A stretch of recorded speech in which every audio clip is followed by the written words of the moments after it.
നമ്മുടെ സ്കൂൾ തുടങ്ങിയിട്ട് ആകെ ഒരു ദിവസം ആയിട്ടേ ഉള്ളൂ അല്ലേ? അപ്പോഴേക്ക് നമ്മുടെ അക്കാഡമിക് കലണ്ടറും അതേപോലെ തന്നെ നിങ്ങളുടെ ഓണം എക്സാമിന്റെ, ക്രിസ്മസ് എക്സാമിന്റെ, പിന്നെ നമ്മുടെ ഹയർ സെക്കൻഡറിയിലുള്ള മക്കളുടെ മോഡല്, പ്രാക്ടിക്കല്, പബ്ലിക് എക്സാമിന്റെ ഒക്കെ ഡേറ്റ് വന്നിട്ടുണ്ട്. ഓക്കെ, അപ്പം ഇതിൽ നിന്ന് നമുക്ക് മനസ്സിലാവുന്നത് എന്താണെന്ന് വെച്ചാൽ നമ്മൾ പ്രോപ്പറായിട്ട് പ്ലാൻ ചെയ്ത് പഠിച്ചു തുടങ്ങിയെങ്കിൽ മാത്രമേ നമുക്ക് നല്ല രീതിയിൽ, മിസ് പറയണത് നല്ല രീതിയിൽ ടെൻഷൻ ഇല്ലാതെ നിങ്ങളുടെ ഓണം എക്സാമിന്റെ ആയാലും ചാപ്റ്റേഴ്സ് ഒക്കെ കംപ്ലീറ്റ് ചെയ്ത് നിങ്ങൾക്ക് റിവിഷൻ ഒക്കെ ചെയ്ത് നിങ്ങൾക്ക് നല്ല കോൺഫിഡൻസോട് കൂടി എക്സാം എഴുതാൻ പറ്റുള്ളൂ. കാരണം ഈ ഒരു ഡേറ്റ് നിങ്ങൾ നോക്കിക്കഴിഞ്ഞാൽ ഓഗസ്റ്റ് 21 നിങ്ങളുടെ ഓണം അവധിക്ക് വേണ്ടി സ്കൂൾ അടയ്ക്കുകയാണ്. അപ്പോൾ നിങ്ങളുടെ ഓഗസ്റ്റ് 10 മുതൽ എന്ത് ചെയ്യാണ്? നിങ്ങളുടെ എക്സാം തുടങ്ങുകയാണ്, ഓണപരീക്ഷയുടെ എക്സാം തുടങ്ങുകയാണ്. അപ്പോൾ ഇന്നിപ്പം ജൂൺ നമുക്ക് കംപ്ലീറ്റ് കിട്ടുന്നു എന്ന് കരുതാം. ജൂൺ, ജൂലൈ, ഓഗസ്റ്റ് 10 കൂടി നിങ്ങളുടെ ഓണപരീക്ഷയുടെ എക്സാം സ്റ്റാർട്ട് ചെയ്യുന്നു എന്ന് പറയുമ്പം ഒരു ഓഗസ്റ്റ് 1 കൂടി നമ്മൾ റിവിഷൻ ചെയ്യണ്ടേ? അപ്പം കറക്റ്റ് പറഞ്ഞാൽ 2 മാസമാണ് എൻ്റെ മക്കളുടെ മുന്നിലുള്ളത്. ഈ 2 മാസം കൊണ്ട് ഓണം എക്സാമിൻ്റെ സിലബസ് നമ്മൾ കംപ്ലീറ്റ് ചെയ്യണം. ഓക്കെ, അതിനുശേഷം നിങ്ങളുടെ വെക്കേഷനൊക്കെ കഴിഞ്ഞ് ഓഗസ്റ്റ് 31 കൂടിയായിരിക്കും നിങ്ങളുടെ വെക്കേഷൻ കഴിയുന്നത്. പിന്നെ സെപ്റ്റംബറിലാണ് നിങ്ങൾ വരുന്നത്. September, October, November. കാരണം ഡിസംബർ 10 കൂടി ക്രിസ്മസ് എക്സാം തുടങ്ങുകയാണ്. അപ്പോൾ ഒരു ഡിസംബർ 1 മുതലെങ്കിലും റിവിഷൻ ചെയ്യണ്ടേ? അപ്പോൾ നിങ്ങൾക്ക് ഇനി 3 മാസമാണ് നിങ്ങളുടെ ക്രിസ്മസ് എക്സാമിന്, ഓണം വെക്കേഷന് ശേഷം ക്രിസ്മസ് എക്സാമിന് 3 മാസമാണുള്ളത്. അത് കഴിഞ്ഞിട്ട് നമ്മുടെ പ്ലസ് ടുക്കാരെ അല്ല ഹയർ സെക്കൻഡറിക്കാരെ സംബന്ധിച്ചിടത്തോളം ജനുവരി 20 മുതൽ അവരുടെ പ്രാക്ടിക്കല്, പിന്നെ മോഡല്, പിന്നെ നമ്മുടെ പബ്ലിക്കും തുടങ്ങുകയാണ്. അതായത് നിങ്ങളുടെ 10ാം ക്ലാസ്സുകാരും അതുപോലെ തന്നെ ഹയർ സെക്കൻഡറിക്കാരെ സംബന്ധിച്ചിടത്തോളം ഡിസംബറിനുള്ളിൽ സിലബസ് തീർക്കണം. ബാക്കിയുള്ള മക്കളാണെന്നുണ്ടെങ്കിൽ നിങ്ങൾക്ക് മാർച്ച് വരെ സമയമുണ്ട്. അതായത് 1ാം ക്ലാസ് മുതൽ 9ാം ക്ലാസ് വരെയൊക്കെ ഉള്ളവരാണെന്നുണ്ടെങ്കിൽ കുഴപ്പമില്ല. പക്ഷേ SSLC അതേപോലെ തന്നെ ഹയർ സെക്കൻഡറിയിലുള്ള മക്കൾ, പ്രത്യേകിച്ച് ഹയർ സെക്കൻഡറി മക്കളാണെന്നുണ്ടെങ്കിൽ നിങ്ങൾ ഡിസംബറോട് കൂടി സിലബസും കംപ്ലീറ്റ് ചെയ്ത് ജനുവരിയിൽ നിങ്ങളുടെ പ്രാക്ടിക്കൽ, മോഡൽ, പിന്നെ കാര്യങ്ങൾക്ക് വേണ്ടി നിങ്ങൾ സമയം കൊടുക്കേണ്ടി വരും. അതുപോലെ തന്നെയാണ് SSLCക്ക് മോഡൽ പരീക്ഷയുണ്ട് ഫെബ്രുവരിയിൽ. അപ്പോൾ നമ്മളെ സംബന്ധിച്ചിടത്തോളം സമയം എന്ന് പറയുന്ന സാധനം വളരെ ലിമിറ്റഡ് ആണ്. അപ്പോൾ ഈ കുറച്ച് സമയമൊക്കെ പറഞ്ഞ് പക്ഷേ തുടക്കത്തിൽ തന്നെ ഞങ്ങളെ പേടിപ്പിക്കുകയാണോ?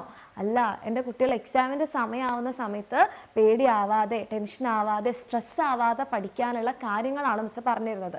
അപ്പോൾ നിങ്ങളെ കൊണ്ട് പറ്റാത്ത കാര്യമാണോ ഇത്? ഒരിക്കലും അല്ല മക്കളെ.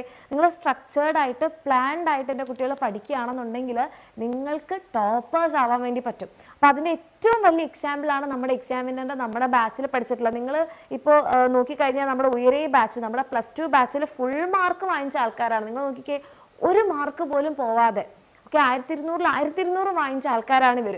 അപ്പോൾ നിങ്ങൾ ചോദിക്കും ഈ 2 ആൾക്കാർ മാത്രമോ? അല്ല, ഇവിടെ നിങ്ങൾക്ക് റിസൾട്ട് കാണാം. 1 മാർക്ക് മിസ്സായിട്ടുള്ള ആളുണ്ട്, 99.9%. 2 മാർക്ക് മിസ്സായിട്ടുള്ള ആൾക്കാരുണ്ട്, 3 മാർക്ക് മാത്രം പോയിട്ടുള്ള ആൾക്കാരുണ്ട്. ഇതൊക്കെ 3 മാർക്ക് പോയിട്ടുള്ള ആൾക്കാർ, ഇത് 4 മാർക്ക് പോയ ആൾക്കാർ, 5 മാർക്ക്, അങ്ങനെ നമ്മുടെ 90%-ന് മുകളിൽ മാർക്സ് കിട്ടിയ ആൾക്കാരുണ്ട്. ഇതും പോയി കഴിഞ്ഞ് കഴിഞ്ഞാൽ ഇതിരുടെ എണ്ണം കൂടില്ല. ഇനി നമ്മുടെ അഗ്നി ബാച്ചിൻ്റെ +1 റിസൾട്ട് എടുത്തു കഴിഞ്ഞാൽ 25 സ്റ്റേറ്റ് ടോപ്പേഴ്സ് ആണ്, 520 മാർക്സ് വാങ്ങിയിട്ടുള്ളത്. ഓക്കെ, അപ്പോൾ ഇത്രയും റിസൾട്ട് ഒരു ബാച്ചിൽ നിന്ന് ഉണ്ടായിട്ടുണ്ടെങ്കിൽ അതിൻ്റെ അർത്ഥം എന്താണ്? അവർക്ക് വേണ്ടിയിട്ടുള്ള കാര്യങ്ങൾ നമ്മൾ പ്രോപ്പറായിട്ട് ബാച്ചിൽ പ്രൊവൈഡ് ചെയ്തിട്ടുണ്ട്. അവർ അതിനേക്കാൾ നന്നായിട്ട് അതിന് വേണ്ടിയിട്ട് ഹാർഡ് വർക്ക് ചെയ്തിട്ടുണ്ട്, ക്വസ്റ്റ്യൻസ് പ്രാക്ടീസ് ചെയ്തിട്ടുണ്ട്, റിവിഷൻ സ്റ്റാർട്ട് ചെയ്തിട്ടുണ്ട്. ഈ മക്കളുടെ എല്ലാം ഒരു കോമൺ ആയിട്ടുള്ള ഒരു ഫാക്ടർ എടുത്ത് നോക്കിക്കഴിഞ്ഞാൽ തന്നെ നിങ്ങൾക്ക് ഉറപ്പിക്കാൻ വേണ്ടിയിട്ട് പറ്റും. അതായത് ഇവരെല്ലാവരും നേരത്തെ സ്റ്റാർട്ട് ചെയ്തിട്ടുണ്ട്. കാരണം നേരത്തെ സ്റ്റാർട്ട് ചെയ്തെങ്കിലേ നമുക്ക് നല്ല സ്ട്രക്ചേർഡ് ആയിട്ട് പ്ലാൻ ചെയ്ത് സമയത്തോടു കൂടി പഠിക്കാൻ പറ്റുള്ളൂ. കാരണം നമ്മൾ എത്ര നന്നായിട്ട് പഠിക്കാൻ തയ്യാറായാലും, നമ്മൾ എന്തൊക്കെ ചെയ്യാൻ റെഡി ആയാലും, സമയമില്ലെങ്കിൽ നമുക്കിതൊന്നും ചെയ്യാൻ കഴിയില്ല അല്ലേ? മിസ് പറയുന്നതിൽ എന്തെങ്കിലും തെറ്റുണ്ടോ? സമയമില്ലെങ്കിൽ നമുക്കിതൊന്നും ചെയ്യാൻ പറ്റില്ല. അപ്പോൾ നിങ്ങളെല്ലാം കുഞ്ഞു മക്കളാണ് അല്ലേ? ഈ കുഞ്ഞു പ്രായത്തിൽ നിങ്ങൾ സ്ട്രെസ് എടുത്തോ, ടെൻഷൻ എടുത്തോ, പേടിച്ചോ ഒന്നും പഠിക്കേണ്ട ആവശ്യമില്ല. നിങ്ങൾ എൻജോയ് ചെയ്താണ് പഠിക്കേണ്ടത്. അങ്ങനെ എൻജോയ് ചെയ്ത് സ്ട്രക്ചേർഡ് ആയിട്ട് നിങ്ങൾക്ക് പഠിച്ചു കഴിഞ്ഞാൽ നിങ്ങൾ വിചാരിക്കുന്നതിനേക്കാൾ ടോപ്പ് മാർക്ക് നിങ്ങൾക്ക് വാങ്ങിക്കാൻ വേണ്ടിയിട്ട് പറ്റും. ഓക്കെ, അപ്പോൾ ഇതിൽ നമ്മൾ ചെയ്യേണ്ടതെന്ന് പറഞ്ഞാൽ എത്രയും നേരത്തെ പഠിച്ചു തുടങ്ങുക എന്നുള്ളതാണ്. ഓക്കെ, അപ്പോൾ അത് നമ്മുടെ എക്സാമിനറിൻ്റെ കൂടെ നിങ്ങൾക്ക് പഠിക്കാൻ ആഗ്രഹം ഉണ്ടെങ്കിൽ മക്കളെ ധൈര്യമായിട്ട് നിങ്ങൾക്ക് നമ്മുടെ ലക്ഷ്യ ബാച്ചിൽ നിങ്ങൾക്ക് അഡ്മിഷൻ എടുക്കാം. നമ്മൾ ഓൾറെഡി 1, 2, 3, 4 ബാച്ചുകളൊക്കെ നമ്മൾ സ്റ്റാർട്ട് ചെയ്തിട്ടുണ്ട്. അപ്പോൾ തന്നെ എൻ്റെ കുട്ടികളൊന്ന് ആലോചിച്ച് നോക്കൂ, എല്ലാവരും നേരത്തെ പഠിച്ചിട്ടുണ്ട്. അപ്പോൾ നമ്മൾ ഫസ്റ്റ് ബാച്ചിൽ തന്നെ ഒത്തിരി മക്കൾ അഡ്മിഷൻ ഉണ്ടായിരുന്നു. പിന്നെ അതിനുശേഷം കുറേ മക്കൾ അറിഞ്ഞു, അപ്പോൾ റിക്വയർമെൻറ്റ് അനുസരിച്ചിട്ടാണ് നമ്മൾ എന്ത് ചെയ്യുന്നത്? നമ്മുടെ ബാച്ചിൻ്റെ എണ്ണം കൂട്ടുന്നത്. അപ്പോൾ ഇത്രയും ബാച്ചുകൾ നമ്മൾ സ്റ്റാർട്ട് ചെയ്തിട്ടുണ്ടെങ്കിൽ തന്നെ നിങ്ങൾക്ക് ഊഹിക്കാവുന്നതേ ഉള്ളൂ എത്രത്തോളം മക്കൾ നേരത്തെ പഠിച്ചു തുടങ്ങിയിട്ടുണ്ട്. അപ്പം നിങ്ങൾ അത് ഇനിയും സ്റ്റാർട്ട് ചെയ്തിട്ടില്ലെങ്കിൽ ആരുടെ സമയമാണ് നഷ്ടപ്പെടുന്നത്? നിങ്ങളുടെ ഓരോരുത്തരുടെയും സമയമാണ്. അപ്പം നിങ്ങൾക്ക് അങ്ങനെ സമയമൊന്നും നഷ്ടപ്പെടുത്തണ്ട. നിങ്ങൾക്കും ടോപ്പേഴ്സ് ആവണം, ഫുൾ A+ ഒക്കെ വാങ്ങിക്കണം എന്ന് ആഗ്രഹമുള്ള മക്കളാണെങ്കിൽ ഇത്രയും നേരത്തെ തന്നെ നമ്മുടെ ബാച്ചിൽ അഡ്മിഷൻ എടുക്കുക. നമ്മുടെ ബാച്ചിൽ നിങ്ങൾക്ക് ടോപ്പിക് വൈസ് ക്ലാസ്സുകൾ ഉണ്ടാവും. ലെറ്റസ് എസ് എസിൻ്റെ നിങ്ങളുടെ ടെക്സ്റ്റ് ബുക്കിലെ പിന്നിൽ ഓരോ ചാപ്റ്ററിന് ശേഷവും നിങ്ങൾക്ക് ലെറ്റസ് എസ് എസ് എന്ന് പറഞ്ഞ കുറച്ച് എക്സ്ട്രാ ക്വസ്റ്റ്യൻസ്, എൻ്റെ ഓർമ്മ ശരിയാണെങ്കിൽ ഒരു 10ഓളം ക്വസ്റ്റ്യൻസ് ഉണ്ട്. അപ്പോൾ ആ ക്വസ്റ്റ്യൻസിൻ്റെ വീഡിയോ സൊല്യൂഷൻ ഉണ്ടാവും, പ്രീവിയസ് ഇയർ ക്വസ്റ്റ്യൻസിൻ്റെ വീഡിയോ സൊല്യൂഷൻ ഉണ്ടാവും, സാമ്പിൾ പേപ്പറിൻ്റെ വീഡിയോ സൊല്യൂഷൻ ഉണ്ടാവും, ചാപ്റ്റർ വൈസ് എക്സാമും ചാപ്റ്റർ വൈസ് വർക്ക്ഷീറ്റും കിട്ടും. ഇനി നമ്മുടെ പ്ലസ് ബാച്ചിലാണ് നിങ്ങളെങ്കിൽ, അപ്പോൾ നിങ്ങൾ വിചാരിക്കുന്നുണ്ടാവും പക്ഷേ എന്താണ് പ്ലസ് ബാച്ച്? അതായത് നമുക്ക് SSLCയിൽ തന്നെ നമുക്ക് ബേസിക് ബാച്ചും പ്ലസ് ബാച്ചും ഉണ്ട്. ഇതിൻ്റെ ഫീസ് സ്ട്രക്ചർ നോക്കിയാൽ നിങ്ങൾക്ക് മനസ്സിലാവും. ബേസിക് ബാച്ചിൽ നിന്ന് ജസ്റ്റ് ഒരു 500 റുപ്പീസ് അഡീഷനാണ് പ്ലസ് ബാച്ചിൽ വരുന്നത്.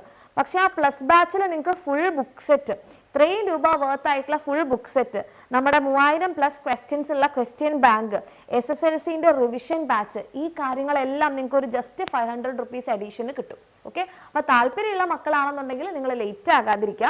ബേസിക് ബാച്ചിലും പ്ലസ് ബാച്ചിലും മിസ് ഇപ്പോൾ പറഞ്ഞ ഈ കോമൺ ആയിട്ടുള്ള കാര്യങ്ങൾ, topic wise class, chapter wise worksheet, chapter wise exam, previous year question, sample paper, let's S S, ഇതെല്ലാം നിങ്ങൾക്ക് കിട്ടും. പക്ഷേ ഈ ബുക്കും അതുപോലെ തന്നെ റിവിഷൻ ബാച്ചൊക്കെ നമ്മുടെ പ്ലസ് ബാച്ചിലാണ് നിങ്ങൾക്ക് കിട്ടുന്നുണ്ടാവുക. അപ്പോൾ നിങ്ങൾക്ക് താല്പര്യമുണ്ട്, നേരത്തെ പഠിച്ചു തുടങ്ങണം, SSLCയിൽ ഫുൾ A+ വാങ്ങിക്കണമെന്നുണ്ടെങ്കിൽ താഴെ കാണുന്ന നമ്പറിലോ ഈ നമ്പറിലോ മെസ്സേജ് ചെയ്യുക, വാട്സാപ്പ് ചെയ്യുക, വേഗം തന്നെ പഠിച്ചു തുടങ്ങുക.